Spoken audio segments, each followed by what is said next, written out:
particular video is to teach you how to actually do a shoulder spica wrap. This is a very useful wrap for individuals that have primarily anterior or medial or lateral shoulder pain. So they're getting some soreness right around the area. It's primarily providing compression, which is going to be more of a kind of a heating element, which definitely helps the shoulder. But it also is going to pull it into a little bit of internal rotation, because individuals that go into external rotation, that creates much more of the problem areas. So we're going to try to secure it down and pull it a little bit into interior rotation. So what we want to do is place him in just a nice kind of neutral position, which is we can place his hand on his hip like this. What we can also do is place his hand on his back, which is going to play a little bit more of anterior rotation. So it really kind of depends on what you want to do. For him, we're going to use a 6-inch double length wrap. Depending on the size of the individual, you could also choose a 4-inch. Generally, I find though 4 inches is a little bit more useful for individuals with a slightly smaller torso or a slightly smaller arm. So male athletes typically, I'm going to be using the 6-inch double length wrap. So what we're going to do is we're going to start and apply the wrap directly onto the arm.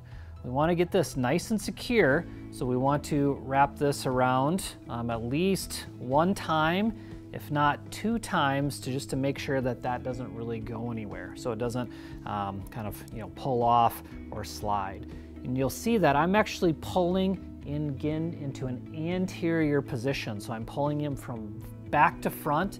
I'm going to apply this directly over and across his chest and up underneath his uninvolved arm, just like that. I'm going to come back around the body and then crisscross, creating that figure 8 pattern or that spica that goes around the shoulder. You'll see I've got plenty of wrap left, so I'm going to continue to do this as many times as I can, and each time I want to go slightly up towards his head, so that way I can include as much of the shoulder as we possibly can, and continue doing that wrap as much as we, until the wrap actually comes out. So once I'm done here, ideally I'm going to finish right around the arm.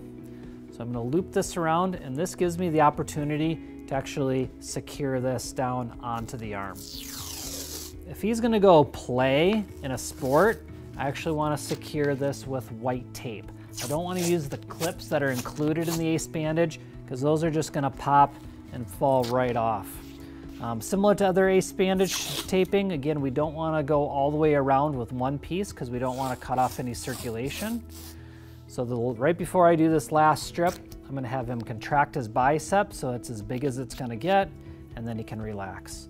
We're going to do that one more time with our other piece of tape. Again, have him contract his bicep, lay this down, so that way it's good and secure. Okay, once he's done, now I can just make sure that the wrap is actually wrinkle-free, make sure as much of the shoulder is covered as we need to. I can go ahead and check circulation and make sure that it's not too terribly tight. I can make sure that it helps and reduces any type of external rotation, and make sure that it feels good for him and he's ready to go. With this particular one, we actually did it over his shirt. You could do it under the shirt as well. It doesn't really matter. But if you are putting it over a shirt, it's probably best to have it to much more of a tight fitting or a compression style shirt rather than something that's big or baggy. If he's a basketball player and has more of a tank top, it's much better to go underneath. If he's a football player or somebody with a lacrosse player, somebody with shoulder pads, definitely not wanting to go over the shoulder pads, would want to go underneath those pads. But here we go, he's all set and ready to go out and compete.